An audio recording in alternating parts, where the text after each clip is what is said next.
उस घर की है जहाँ बहू और बेटी को एक माना जाता था। लेकिन फिर अरे शिखा बेटा, तू रसोई में क्यों घुसी रहती है? जा, रोटी मैं बना लूंगी। नहीं नहीं माँ जी, आप बैठिए, बस सारा खाना बन ही गया है।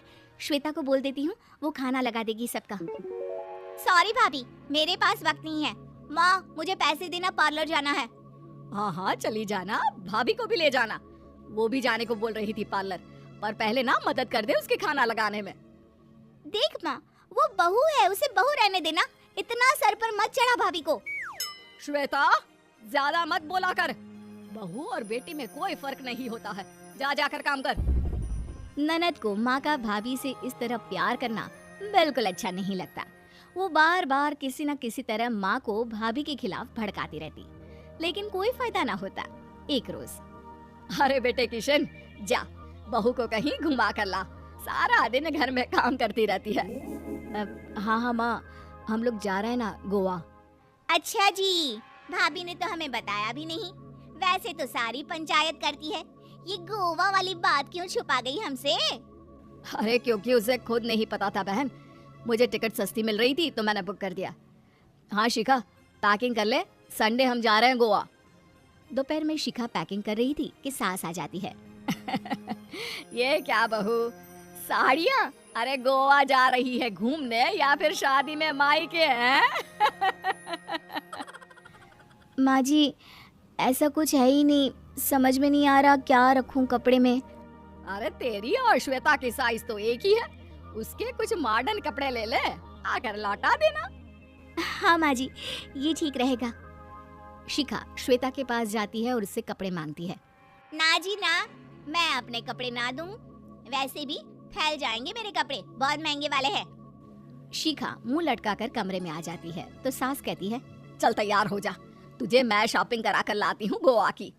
बस फिर क्या था, सास बहू निकल जाते हैं मार्केट और एक से बढ़कर एक ड्रेस खरीद कर घर आते हैं।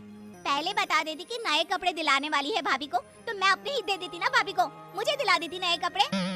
देख श्वेता, परिवार का मतलब सबके साथ रहना होता है, ना कि सिर्फ अपना सोचना। वैसे भी तुझे अच्छे संस्कार सीखने चाहिए। और रही बात कपड़ों की, तो शिखा, आज से घर पर भी तू मॉडर्न कपड़े ही पहनेगी। कोई जरूरत नहीं है ये साड़ी वाड़ी लपेटने की। अब क्या था, घर पर श्वेता और शिखा एक जैसे रहते। एक बार पड़ोसन आती है। अरे बेटा, अपनी माँ को तो बुलाना, जरा बात करनी है। शिखा सास को बताती है और रसोई में चली जाती है। ये आपकी बेटी बहुत बड़ी हो गई है, इसके लिए एक रिश्ता है, कहो तो बता दूं। ये बेटी नहीं बहू है, घर में सब एक जैसा ही रहता है। वैसे मेरी बेटी भी बड़ी हो गई है, कोई रिश्ता हो तो जरूर बताना। पड़ोसन रिश्ता लेकर उन लोगों के घर आती है। तब श्वेता की होने वाली सास कहती है, तो ये घर है, कितने मंजिल का है? और ये बहू ने आपकी क्या पहन रखा है, जीन्स टॉप? अरे भाई, साड़ी वाड़ी नहीं है क्या इसके पास? देखिए, सर्दी है तो साड़ी में बहू कैसे मैनेज करती, वैसे पहनती है साड़ी भी। देखिए, हम लोग ठहरे पैसे वाले लोग, कोई कमी नहीं है हम लोगों के पास पैसों की, बहुत पैसे हैं, जमीन, नौकर चाकर, कार, सब कुछ है, लेकिन घर में संस्कारी बहू चाहिए। समझ रही हैं ना आप?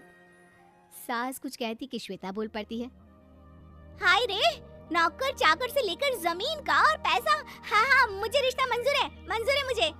अरे रुक जा श्वेता, मैं बात कर रही हूँ ना। देखिए, हम लोगों के घर इतनी आजादी नहीं मिलेगी। अरे हाँ कर देना माँ, हाँ कर दे जल्दी से। सास क्या करती, बेटी की शादी ऐसे घर में कर देती है जहाँ ना उनके विचार मिलते हैं और ना ही आचार। शादी के बाद एक रोज फोन पर, श्वेता बेटा, एक बार घर आ जा, बहुत दिल करता है तुझे देखने का। माँ, वो घर पर बहुत काम होता है, कैसे आऊँ?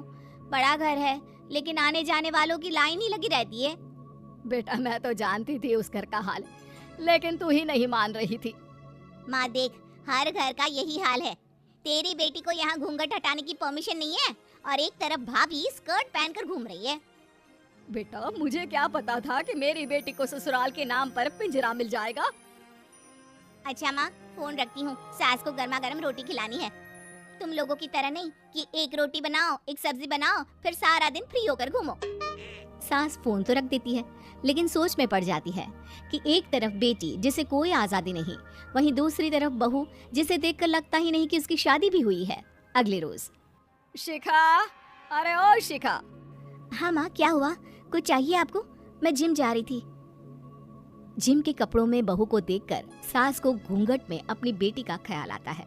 देख बहू, घर में बहू की तरह रहा कर। इतने टाइट कपड़े पहनकर जिम जाना पसंद नहीं मुझे। जा जाकर रोटी बना। रोटी? माँ, अभी तो शाम के 6 बजे हैं, इस वक्त रोटी? अब क्या मेरे खाने पीने पर भी पहरा है? अरे जब मर्जी तब मैं अपने घर में खा भी नहीं सकती क्या? बहू को अजीब लगता है। वो समझ नहीं पाती कि जो सास कल तक इतनी सपोर्टिव थी, उन्हें अचानक से क्या हो गया। वो किचन में जाती है, गरम रोटी के साथ 2 तरह की सब्जी, रायता, सलाद सब लेकर सास के पास आती है। माँ जी, खाना। इतना सारा खाना? राक्षस समझा है क्या मुझे? रोटी मांगी थी मैंने गर्मा गर्म बस। पर माँ जी, रोटी खाती किससे आप? सब्जी तो बनानी थी ना। अरे भूख मर गई मेरी तेरी बहस से। जा जाकर काम कर, अंदर पूरी रसोई साफ कर। बहू अंदर चली जाती है। थोड़ी देर में श्वेता घर आती है। अरे शिखा, जल्दी से चाय ला, पकवान बना, मेरी बेटी आई है। अरे नहीं नहीं माँ, ड्राइवर बाहर खड़ा है। मैं तो घर का कोई सामान खरीदने के बहाने यहाँ आ गई हूँ, मुझे जाना होगा। अरे बेटा, पर कितने दिनों बाद देख रही हूँ तुझे। रहने आ जाना 2-4 दिन के लिए। आ जाऊंगी माँ, जब मेरी सास मरेगी तब। मैं तो रोज मन्नत मानती हूँ कि मेरी सास मर जाए तो अच्छा है। अच्छा चल, जा रही हूँ माँ। हे भगवान, कैसे कैसे दिन देखने पड़ रहे हैं मेरी बेटी को। सास अंदर जाती है, जहाँ श्वेता की जिम वाली सहेली का फोन आया होता है। क्या बात है, आज जिम नहीं आई? अरे पता नहीं यार, आज माँ को क्या हो गया अचानक। पर खैर कोई नहीं, लगता नहीं कि मैं अब जिम आ पाऊंगी। शिखा स्पीकर पर बात कर रही थी, जिसे सास सुन रही थी। यार ये सास ना होती ही ऐसी है। मैं तो कहती हूँ बुढ़िया जल्दी मरे और तू आराम से जिए। शिखा को सहेली की बात पर गुस्सा आ जाता है। माँ के मरने की कौन सा बच्चा दुआ मांगता है मोहिनी? आगे से ऐसी बात मेरे सामने मत करना। हमारे घर की शोभा ही माँ है। क्या हुआ जो थोड़ी शक्ति दिखा रही है? उसमें भी कोई ना कोई उनकी भलाई ही होगी। मैं तो कहती हूँ भगवान मेरे जैसी सास सबको दे, जो सिर्फ माँ की तरह है। सास वाली तो कोई बात ही नहीं है उनमें।